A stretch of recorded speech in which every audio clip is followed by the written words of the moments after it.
This is why you can't listen to quote-unquote experts on TV. You can't listen to experts on Fox. You can't listen to experts on ESPN.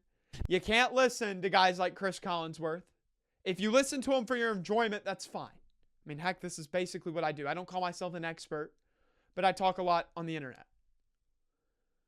The Panthers just took down the 9-2 Los Angeles Rams, the top seed in the NFC, 31-28. Now, I get it. It was at home, and the Panthers have done very well at home this season. But, man, this one just feels different. This feels good. The Panthers haven't been this relevant going into December in a long, long time. Probably since 2017, when I was 11 years old. We're 7-6. We're back above 500. And this is what's so different about the Panthers. Because on all accounts, you would think that the Panthers are at their lowest point. They just embarrassed themselves on national TV last week. The defense was able to create 3 interceptions on Brock Purdy. We did nothing with it offensively. And overall, just didn't have a good week.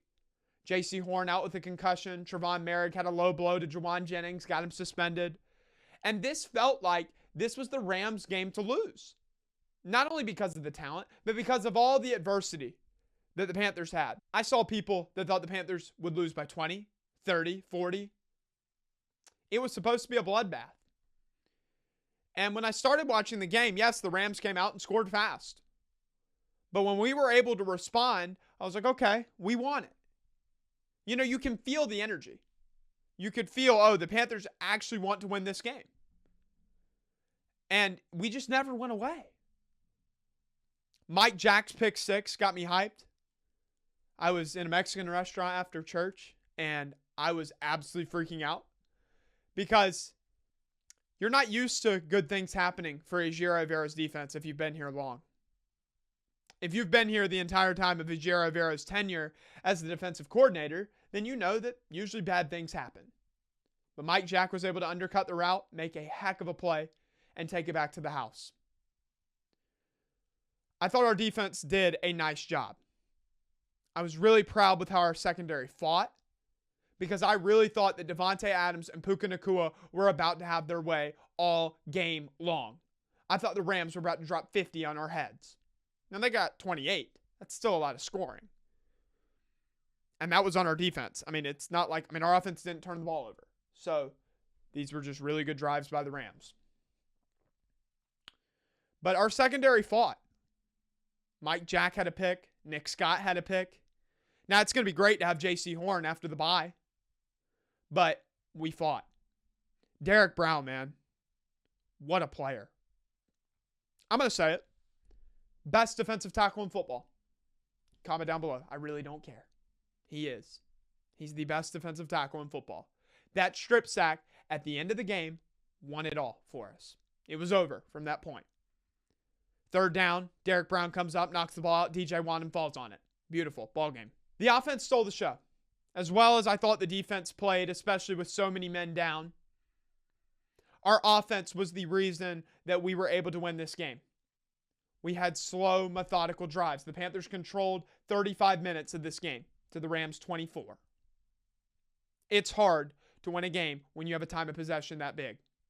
Bryce Young had a great week. Every time Bryce Young, it feels like he's not the answer. He's not the guy. He has a bad week. He turns around and does something like this. 15 of 20, 206 yards, 3 touchdowns, no turnovers. He was clutch. He was much more mobile outside the pocket. I think that ankle was finally cleared up from Atlanta a few weeks ago. But the guy I really want to talk about, I really want to talk about 2 guys. Number 1 is Chuba Hubbard. Chuba Hubbard's had a rough couple of weeks. From the injury to losing his job to Rico Dowdle to fans saying they didn't even want him on the team anymore. 17 rushes, 83 yards, and a passing touchdown. I love it. I'm happy for him. Chuba Hubbard's still a good running back.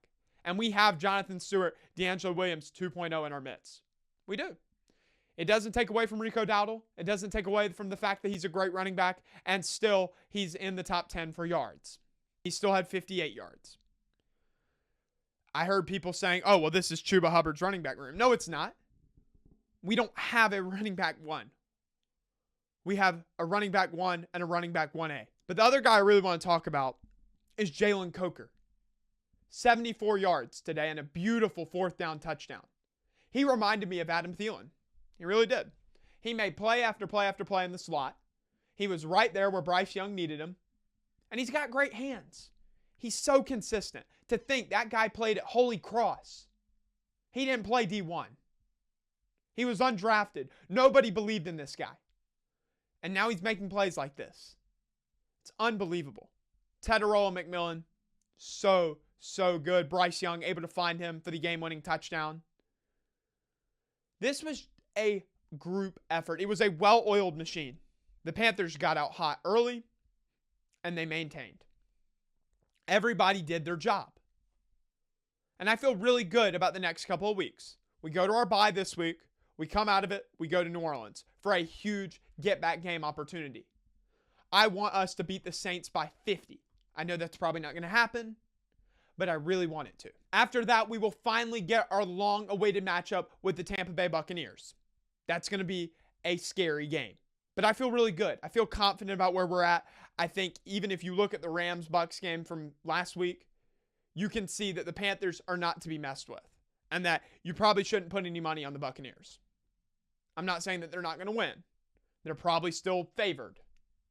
But we can beat them, and this is an opportunity to take over the division. We're half a game back. Then we've got Seattle at home, which I was really worried about, and I still respect the Seahawks a lot. But again, we just showed that we can beat anybody. I really don't fear anybody in the NFL right now. Maybe the New England Patriots, but we won't see them unless we make the Super Bowl. We already had our chance at them, and we blew it. But then we've got Tampa Bay again to end the year. And I think that game's going to be more important than fans are realizing. This is the biggest win of the year, the Rams game. But let me tell you that if it gets to week 18, and let's say the Panthers beat the Saints and beat the Buccaneers, lose to the Seahawks, it pans out that the Panthers need to beat the Buccaneers to get into the playoffs. If we win that game in Tampa Bay, it will be the biggest win of the year. But so far, this one right here feels like a franchise-altering move, a franchise-altering win. Beating the number one seed in the NFC, beating what a lot of people consider to be the Super Bowl favorites. I love it. I absolutely love it. I loved hearing those analysts say, you know what, I was wrong about the Panthers. Because if you heard Drew Brees and Adam Amon on the call, which, by the way, I thought they did a nice job. But if you heard them on the call, they said, well, I think the Rams are kind of just playing with their food. They're driving the field really well. The Panthers are hanging in there, but the Rams are going to come out in the second half and just blow them out. That didn't happen. Again, don't listen to these guys on ESPN. Don't listen to these guys on Fox. Don't take what they say as absolute fact. It's an opinion. Just like I have an opinion on here. You have your opinion. We had a great game. That's all there is to it. It is the most Panthers thing ever. They're inevitable. These type of games are inevitable. I didn't feel good about it throughout the week because it just felt like all the odds were stacked up against us. I know we had nothing to lose and we were basically playing with house money.